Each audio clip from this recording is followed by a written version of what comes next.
The ground trembled. The sky turned to smoke. A storm of 1,000,000 hooves thundered across the plains, bringing fire and steel to the heart of an empire. Cities that had stood for 1,000 years were turned to dust. As terrified cries echoed through the ancient streets, Persia faced its darkest hour. Welcome to the Past Unearthed, uncovering the battles that shaped our world. If you love epic tales of history, make sure to subscribe and join our journey through time. The year is 1219. The Khwarezmian Empire, a jewel of the Islamic world, stretches from the Caspian Sea to the Indus River. Its Shah, Ala ad-Din Muhammad II, rules over a vast and prosperous domain, a beacon of culture, trade, and learning. Its cities, like Bukhara and Samarkand, are legends in their own right, filled with libraries, mosques, and bustling markets. The Shah believes his empire is invincible, his armies unmatched. But from the vast, windswept steppes of the east, a power unlike any the world has ever seen is on the move. Genghis Khan, the great Khan of the Mongols, has united the tribes and forged a war machine of unparalleled discipline and ferocity. The spark that ignites this cataclysm is a single act of defiance. A Mongol trade caravan arrives at the Khwarezmian frontier city of Otrar. The governor, Inalchuk, suspicious of spies, makes a fatal decision. He executes the merchants and seizes their goods. When Genghis Khan sends envoys to demand justice, the Shah foolishly doubles down, executing one envoy and humiliating the others. This is not just an insult, it is a declaration of war against the Mongol Empire. The Khan's response is swift and terrifying. He gathers an army of over 100,000 warriors, a force of vengeance ready to be unleashed upon Khwarezmia. Genghis Khan's genius for war is immediately apparent. Instead of a single, predictable invasion, he splits his forces, launching a multi-pronged assault that overwhelms the Shah's defenses. The Mongols are not a simple horde. They are masters of strategy, deception, and psychological warfare. They move with terrifying speed, appearing where least expected. The city of Otrar, where the insult began, is besieged for months. When it finally falls, the governor Inalchuk is captured. Legend says he is executed by having molten silver poured into his eyes and ears, a grim message to all who would defy the Khan. One by one, the great cities of Khwarezmia fall. Bukhara, a center of Islamic scholarship, is razed to the ground. Its great library, filled with priceless manuscripts, is destroyed. The population is systematically slaughtered or enslaved. The Shah, once so confident, is now a hunted man, fleeing from city to city as the Mongol columns close in around him. He is utterly broken, his armies shattered, his empire crumbling into ash.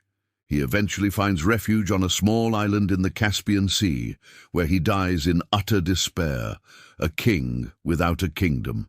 With the Shah gone and the empire in chaos, the Mongols turn their attention to the crown jewel of Khwarezmia, the legendary city of Samarkand. Samarkand is not just a city, it is a fortress.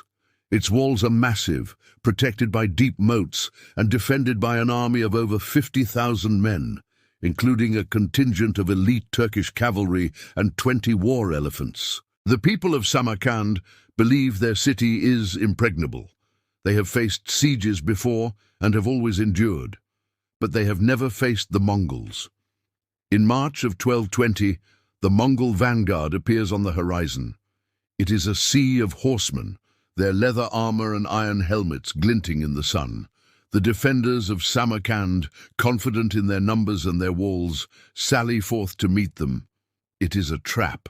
The Mongols feign a retreat, luring the overconfident Khwarezmian cavalry far from the city's protection. Once the trap is sprung, the main Mongol force, led by Genghis Khan himself, closes in. The Khwarezmian force is surrounded and annihilated. It is a devastating blow, a masterclass in Mongol tactics that shatters the city's morale before the siege has even truly begun. With the city's main defensive force destroyed, Genghis Khan surrounds Samarkand. He brings with him an arsenal of siege engines built by captive Chinese and Persian engineers, massive catapults that hurl giant stones, mangonels that launch pots of flaming naphtha, and towering siege towers. For days, a relentless barrage pounds the city walls. The sky is black with smoke and projectiles.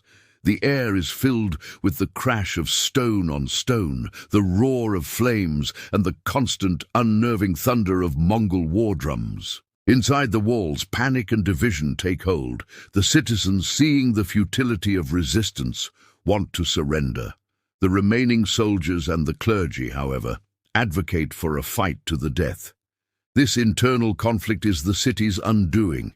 A group of influential citizens, hoping to save themselves and their families, secretly opens a gate and surrenders to the Mongols. This act of betrayal seals Samarkand's fate.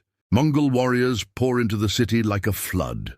The remaining Khwarezmian soldiers make a desperate last stand in the citadel and the city's great mosque, but they are overwhelmed. The fighting is brutal and merciless. The clash of steel echoes through the magnificent avenues as the last pockets of resistance are extinguished. What follows is a scene of unimaginable horror. The Mongols, systematic in their brutality, empty the city. The population is herded onto the plains outside the walls.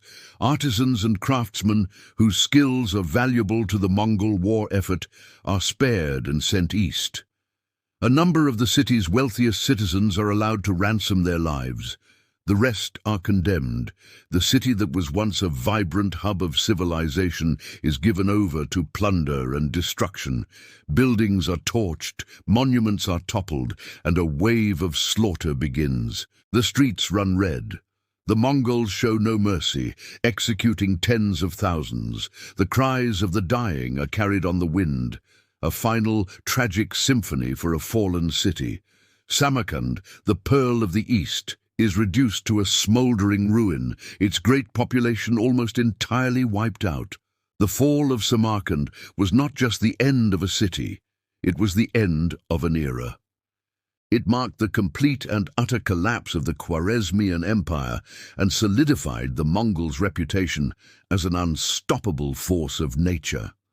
The campaign demonstrated Genghis Khan's strategic brilliance, his use of terror as a weapon, and the incredible discipline of his army. The tales of the destruction spread across the known world, striking fear into the hearts of kings and caliphs from Europe to the Middle East. From the ashes of Samarkand, an empire rose that changed the world forever. This is history, as it was lived. Thanks for journeying back in time with us. If you enjoyed this story, don't forget to like, subscribe, and hit the bell to be notified of our next expedition into the past.